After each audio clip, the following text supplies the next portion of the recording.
Bonsoir et merci d'être fidèle à Fairy Tail TV comme chaque semaine. Nous allons pouvoir ici enfin déterminer lequel des 12 Spriggan est le plus puissant, le plus badass et le plus intéressant.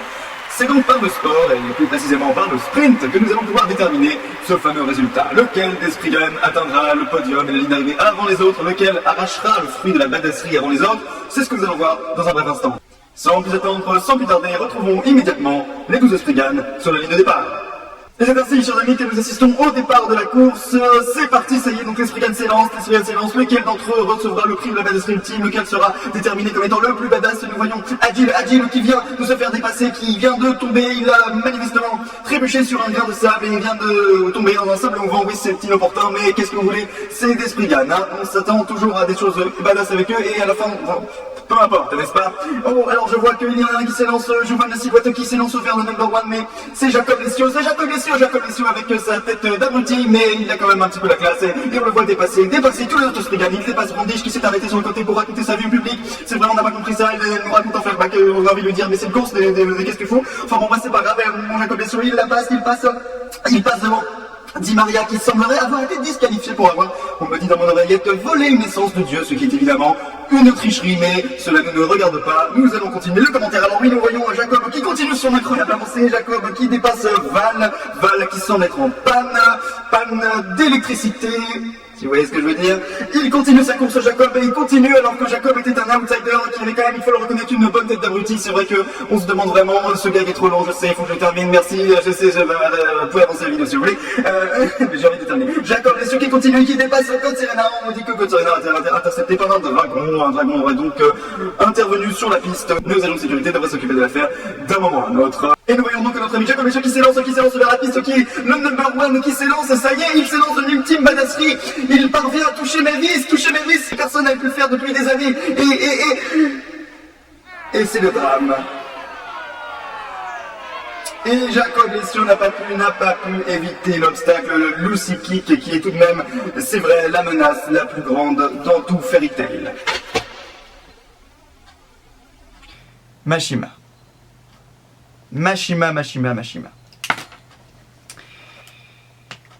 On va parler toi et moi. Très chers amis, merci d'être restés après ce gag qui, je l'avoue, est beaucoup trop long. Mais bon voilà, c'était pour illustrer le fait que ce chapitre démarrait sur de très bonnes bases. Je m'attendais à avoir un nouveau Spriggan, peut-être enfin un Spriggan badass, un Spriggan qui répondait à nos attentes. Et finalement non, encore une fois, j'ai aucune espérance. C'est-à-dire que bon, on avait Agile qui est tombé rapidement, puis Brandish qui s'est fait capturer rapidement, Val qui a fait des conneries qui la menacent à perte, Di Maria qui n'a duré que 3 chapitres. Bon, au fond, j'ai aucune espérance pour les Spriggan, mais à chaque fois qu'il y a un petit côté, à chaque fois qu'ils apparaissent si vous voulez, je me dis bon, allez, celui-là c'est bon, celui-là il va être badass. Et à chaque fois il faut qu'il se passe un truc qui les rende ridicules. À chaque fois, Mashima, ce que tu fais avec tes Spriggan, c'est tu fais genre, regardez comme il est puissant, regardez, c'est un beau Spriggan, regardez son pouvoir, il est magnifique, hein, bam. Eh ben en fait non, c'était une merde, vous avez vu? Non, écoute, comment tu veux qu'on prenne peur pour les Fairy Tailers, pour les Fairy Tailins, enfin les mecs de Fairy Tail? On peut pas, pour les gentils, c'est pas possible, on peut pas avoir peur pour eux quand tu nous fais aussi peu quand tu nous prêtes aussi peu d'attention pour l'attention et le danger. Je veux dire, où est la menace des Spriggan désormais? La menace, elle ne vient que de Zeref et d'Acnologia. Elle aurait pu venir aussi de God Serena, mais God Serena, tu l'as tué? Non, j'espère pas, je pense qu'il va revenir, mais bon, peu importe. En l'occurrence, nous avons assisté dans ce chapitre à l'arrivée de Jacob Lessio, qui était d'ailleurs assez badass. Hein. Petite chose au passage, je pense qu'Auguste est un illusionniste, ou quelqu'un qui maîtrise la perception, ou qui peut créer des illusions, vous voyez, parce que oui, une sorte d'hypnotiseur. Parce que vous voyez comment il a apparemment pu altérer le fonctionnement du radar de Fairy Tail. Vous voyez, je pense qu'il est un hypnotiseur. Enfin, et ça pourrait peut-être être ça, le secret du fait qu'apparemment il connaît toutes les magies du monde. Ça pourrait être ça, ça pourrait être juste un mec qui finalement est une sorte d'Aizen si vous voulez. Dans Bleach, Aizen est capable de créer toutes les illusions qu'il veut. Il pourrait créer, mettons, Auguste pourrait très bien avoir fait semblant, enfin, mettons, parce que Makarov semblait le connaître. Et donc peut-être qu'il aurait pu montrer sa force d'une certaine manière via une illusion. Donc ce serait faux, ce serait du fake, mais ça voudrait dire qu'il serait assez puissant pour pouvoir créer des copies de magie, si vous voulez. Des copies mentales. ou faire croire que c'est un hypnotiseur, que c'est un super mage, via l'hypnose. Enfin bon, peu importe, ici on parle pas d'Auguste, on parle surtout de Jacob Lestio. Mais bon, d'ailleurs, petite question au passage également, où est God Serena et où est Acnologa Acnologa, je veux dire, qu'est-ce qu'il fout? Je veux dire, il devrait se ramener, il y a Natsu qui est là, ça y est, il s'est réveillé, donc bon. Donc voilà. En l'occurrence, donc aussi, si Auguste arrive, la hype est quand même là. Parce que Auguste, c'est quand même le seul Spriggan pour lequel la hype n'a jamais été, comment dire, aussi haute. Il y a aussi les deux autres masqués, là, Bradman et Nineheart, enfin Bloodman et Nineheart, qui sont relativement mystérieux, mais j'ai peur que leur mystère cache quelque chose de grotesque.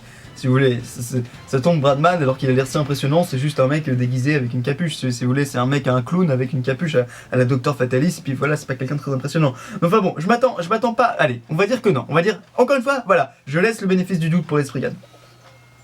Donc bon, voilà, au prix où les Spriggan sont, me fait pas d'illusions, mais quand même, il y a moyen d'imaginer quelque chose de cool. Et il y avait moyen d'imaginer quelque chose de cool avec Jacob.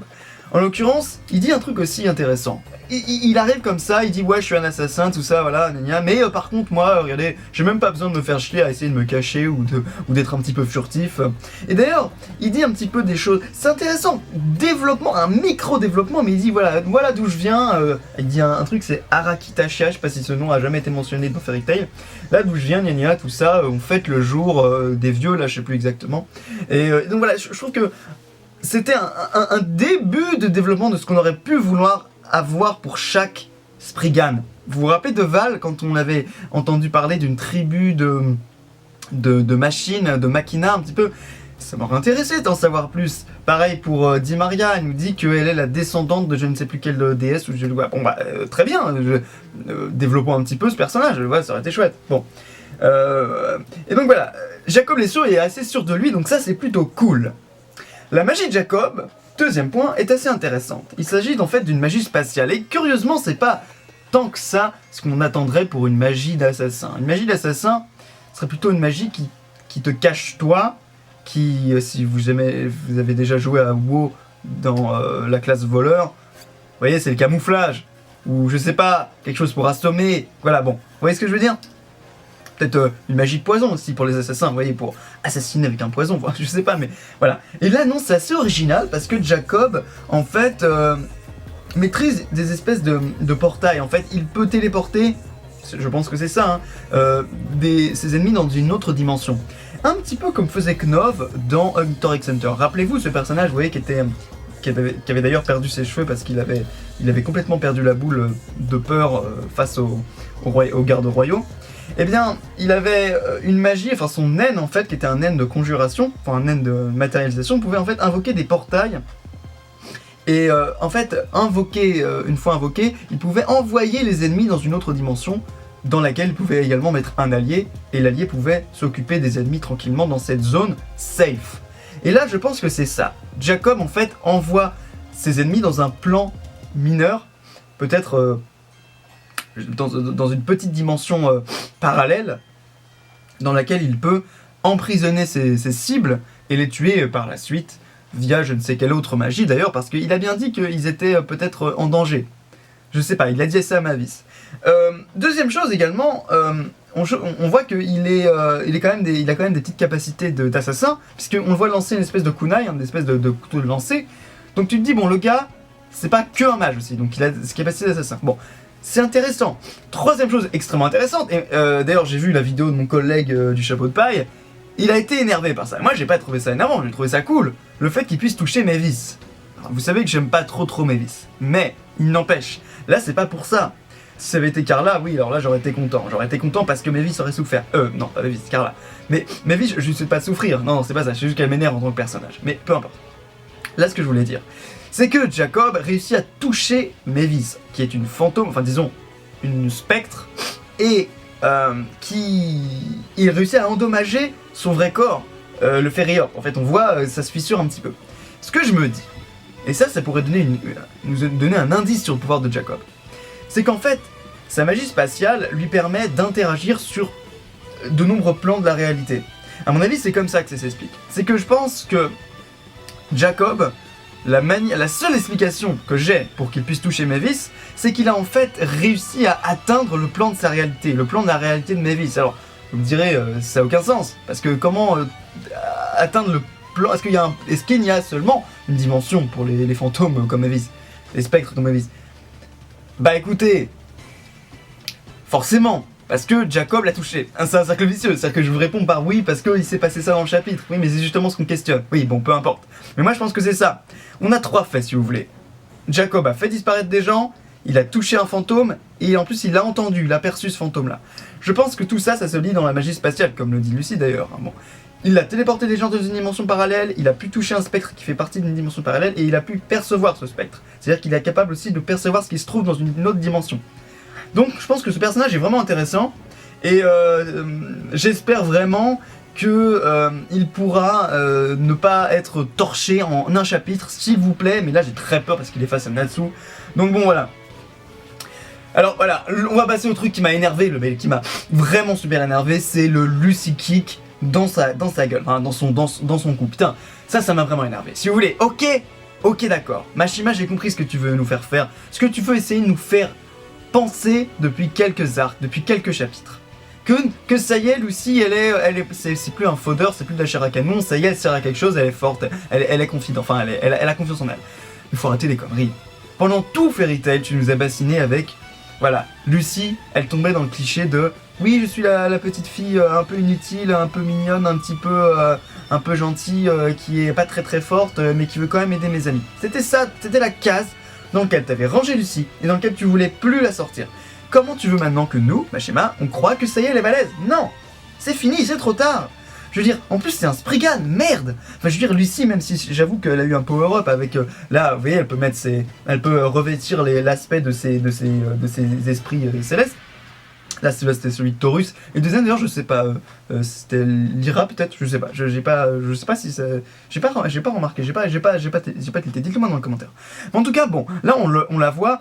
Mais ça m'énerve tellement, si vous voulez. Comment tourner en dérision un Spriggan en une case? Et bah voilà, tu lui fais faire un Lucy Kick, qu'il envoie. En plus, il esquive même pas. Putain, c'est censé être un espion. C'est censé être un mec qui, je sais pas, il est malin, il doit être prudent, il doit pouvoir esquiver les choses comme ça. Et non, le gars, il se le prend en plein coup, en pleine nuque. Donc j'ai trouvé que c'était vraiment ridicule. En plus, le fait vraiment que Lucy, elle est vraiment pas peur du tout, quoi, qu'elle soit là, qu'elle soit comme ça, qu'elle soit, ok, pas de problème, tu es un Spriggan, je vais te latter la gueule avec mes fameux Lucy Kick. Ben non, ta gueule, enfin Lucy, je veux dire, t'es gentil, mais alors après, effectivement, Lucy, elle peut rien faire.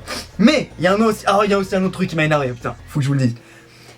Le truc qui m'a énervé, c'est l'intervention d'Horlogium. Horlogium, je suis désolé, ça n'a jamais été quelque chose qui te foutait dans un autre plan dimensionnel.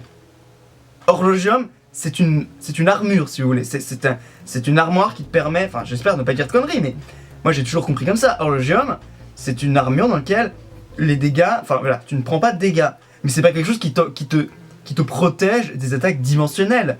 C'est pas quelque chose qui te protège de la magie spatiale. C'est pas quelque chose qui te met dans une dimension protégée, cachée ou je sais pas quoi. Si Jacob avait voulu téléporter comme ça en claquant des doigts Lucy, même s'il était dans Horlogium, il l'aurait fait. Ah, c'est quoi ces conneries? Enfin je sais pas, non, moi ça m'a énervé ça. Et donc dernier point, c'est donc Natsu qui revient. Vous avez remarqué comment il fait un petit peu comme les Logia, il a brûlé, enfin techniquement il s'est pas transformé en feu, mais ça donnait cette impression là. En fait il a brûlé le couteau au contact de sa chaleur, mais ça donnait vraiment l'impression que le couteau était dans sa peau et qu'en fait sa peau était constituée de feu, plutôt de lave d'ailleurs dans ce cas-là. Et donc du coup voilà, bon bah il joint le fight. Bon, vous avez remarqué comment il s'est habillé super rapidement, Natsu d'ailleurs? Oui, parce qu'il était tout nu dans Horlogium. Et il revient, bam, il s'est habillé, donc c'est un détail, mais voilà. Donc voilà, bon après, qu'est-ce que vous voulez que je vous dise? Bon bah, Natsu il va arriver. J'ai très peur pour Jacob, hein, parce que Natsu est là. Natsu c'est du plot armor, mais extrêmement épais, quoi. C'est-à-dire que bon, déjà que l'Horlogium c'était du putain de plot armor plutôt pas mal, mais là on a Natsu, donc techniquement, je pense que Jacob est fichu. Je vous dis, j'ai aucune expérience hein, pour les Fairy Tail, j'ai aucune expérience pour les Spriggan, donc voilà. Je me dis que on aura peut-être l'occasion d'en apprendre plus sur God Serena et Auguste, mais je pense que c'est tout. Et après, rappelez-vous, il nous manque un Spriggan. Hein. On a Invel, on a Nineheart et Bloodman qu'on n'a pas encore vu, mais je crois qu'il nous manque un Spriggan, parce que les 12 ne sont pas au complet. Il n'en a que 11 et il nous manque un 12e, il me semble. Bon. Donc voilà, bon. Alors après, c'était un chapitre assez moyen, j'ai trouvé, parce qu'au final, il y avait de très bonnes lancées au début. Et puis après, ça tourne en dérision les Spriggan, comme d'habitude, j'ai envie de dire. Hein, mais de toute façon, depuis qu'on a vu Brandish éternuer et se faire assommer par Kana, je crois que voilà, les Spriggan, c'est fini, ils ont plus de charisme du tout. Enfin voilà. Donc, chers amis, voilà, c'est à peu près tout ce que j'ai pensé de ce chapitre. J'espère que Jacob Lessio sera un petit peu plus résistant et j'espère que voilà, il va pas se faire avoir trop facilement par notre ami Natsu. J'espère également que Auguste va se ramener, j'espère que Colonia va se ramener, j'espère que Code Serena va survivre, enfin il va revenir à la vie. Et puis voilà. Chers amis, je vous dis à la prochaine!